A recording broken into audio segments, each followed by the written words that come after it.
Well, hello everybody, and welcome back to G Bear's Off-Grid Ways, a homestead of the desert.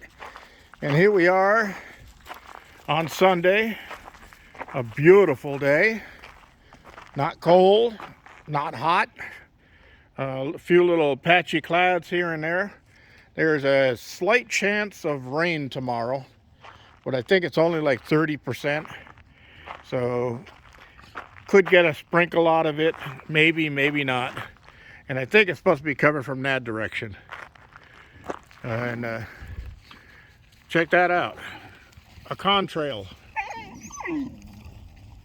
And then over there, a chemtrail. Yeah, been a few on and off all day today. So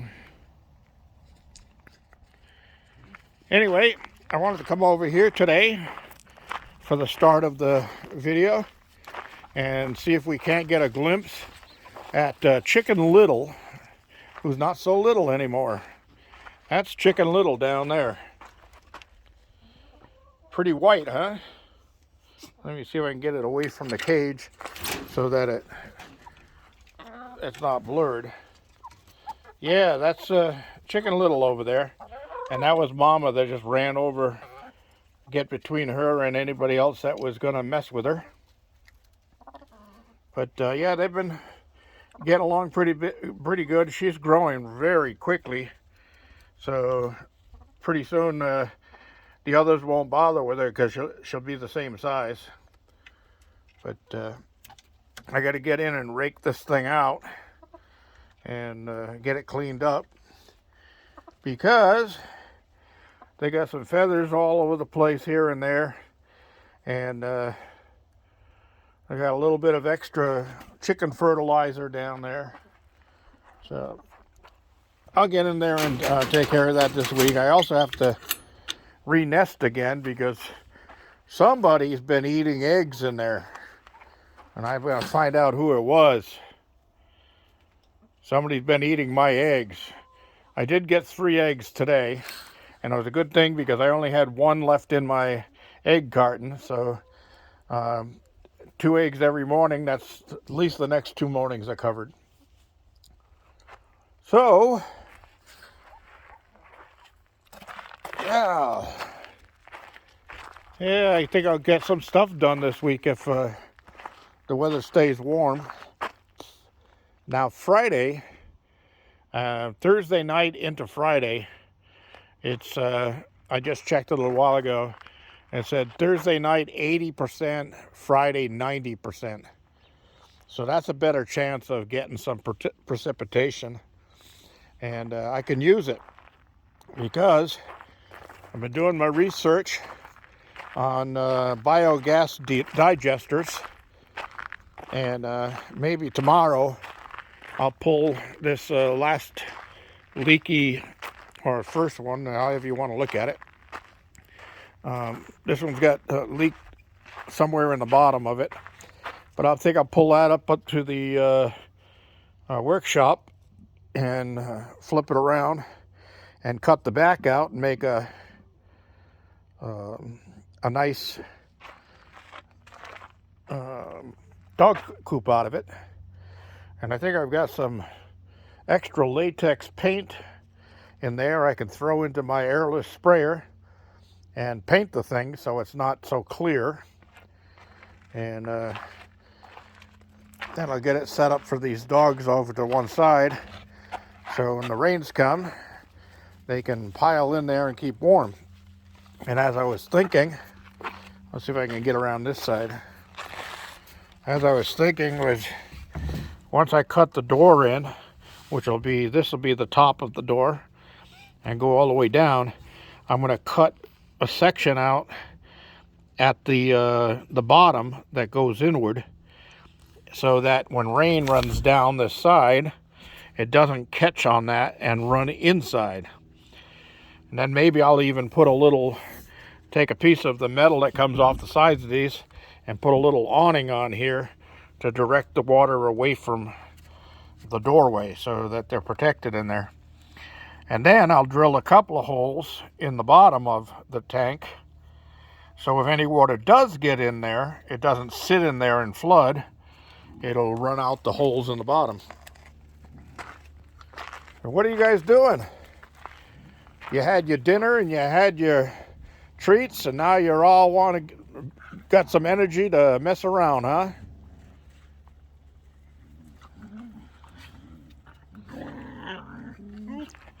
They've been doing really well. I got Diogi and Gillis pretty much trained to sit, and Diogi is the best of them all. When I tell him to sit, he just sits there perfectly and waits for his head to get scratched. Gillis, on the other hand, I got to tell him 2 or 3 times yet, and then he finally does. The others, not yet. And of course, Patches, he doesn't want to have anything to do with humans except when there's food involved. He usually runs away. But this channel's going to the dogs, you know what I mean? Well, I'm going to have to get out here and clean up all of their mess too, because they've been shredding stuff all over the place. And Shorty, you sure hang around me a lot.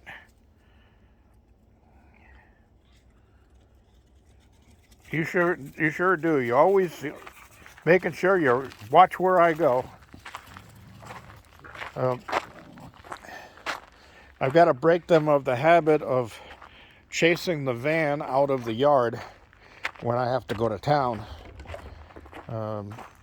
My neighbor said that someone spotted them about a mile from here, down the road. So they went a mile down the road looking for my van, and it wasn't there, so they were just hanging around down there playing, I guess. But they were back here when I got back here, so you know, they realize we ain't gonna catch him.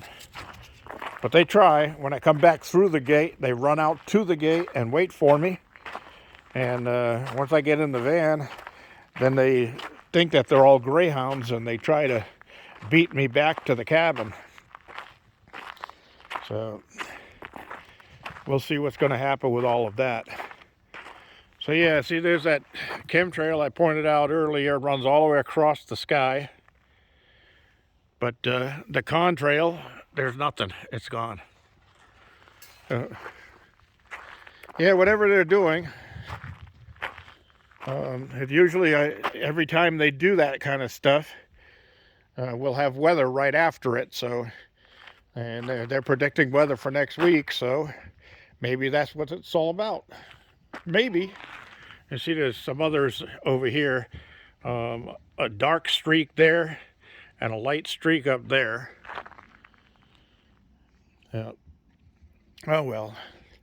So anyway, I got to make plans to go pick up some more empty totes, because I want to get one for my biodigester. And I've been researching a lot about biodigesters.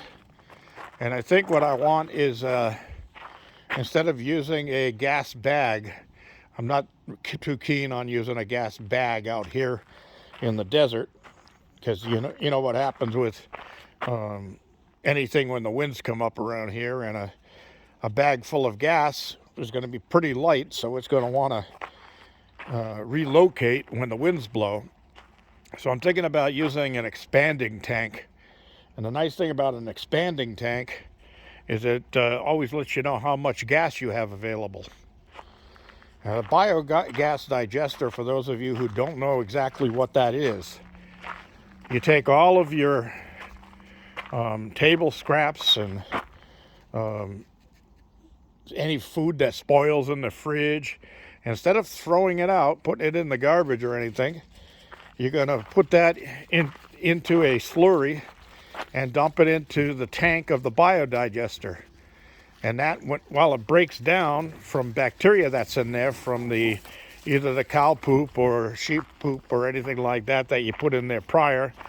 One guy even uses Ridex, which I use in my outhouse, and that's bacteria that just eats up the poop.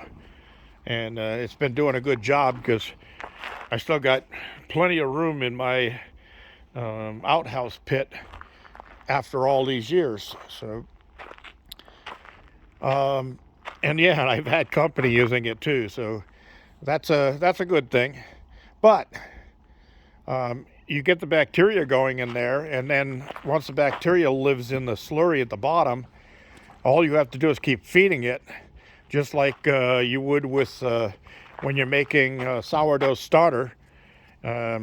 You feed it so you keep producing the yeast that you want for the starter to go into your next loaf of bread. But you keep feeding your biodigester, and as it breaks down, as the bacteria eats it up, it makes methane gas. And if you can capture the methane gas into some type of a container, and it's best if it's got some type of pressure, back pressure on it, and then you come out of the container with a hose, you can use it for cooking. And I understand that just a single, without an expander tank, just one single tote set up properly will give you anywhere from 2.5 to 3 hours worth of cooking gas on one load of methane. So that would save a lot in propane if I can get that set up and use that to do a lot of cooking. And I think I'll modify this barbecue right here to work with the methane, and then I can take that old propane tank out of there and use it to make something else. Now I was going to make a waste oil burner, but I don't have enough waste oil generated here to make it worth anything. So that's a strange thing, because you got to have a lot of that going. Now, the same thing with a biodigester. You've got to have enough stuff to put into there that can break down with the bacteria and produce gas. Now, I don't have a whole lot of food waste, but I do have a lot of chicken poop, and I do have a lot of cat poop, and I do have a lot of dog poop.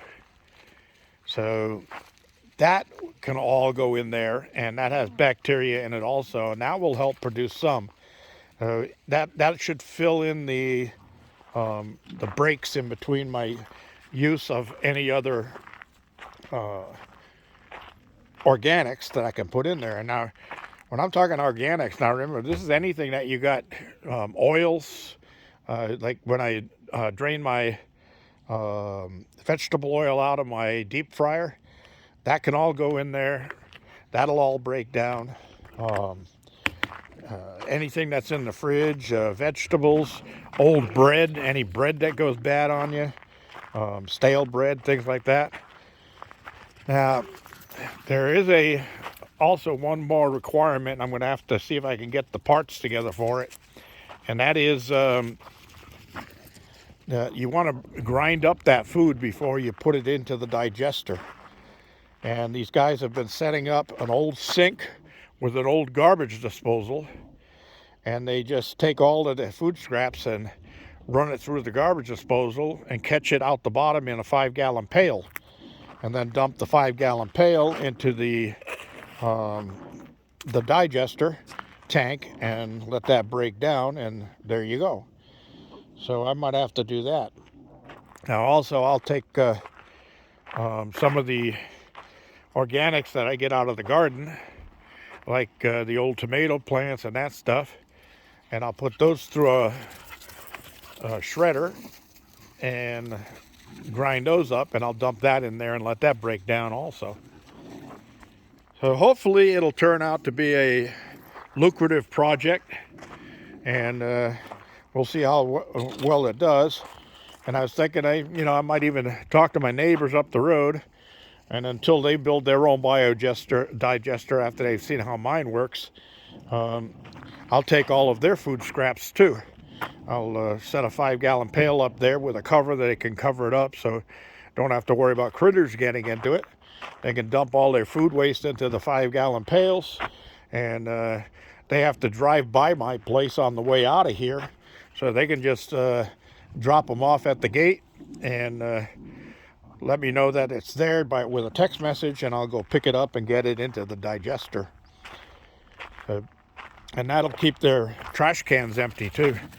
They'll have a lot more room in the trash cans. All right, everybody, that's all I have for today.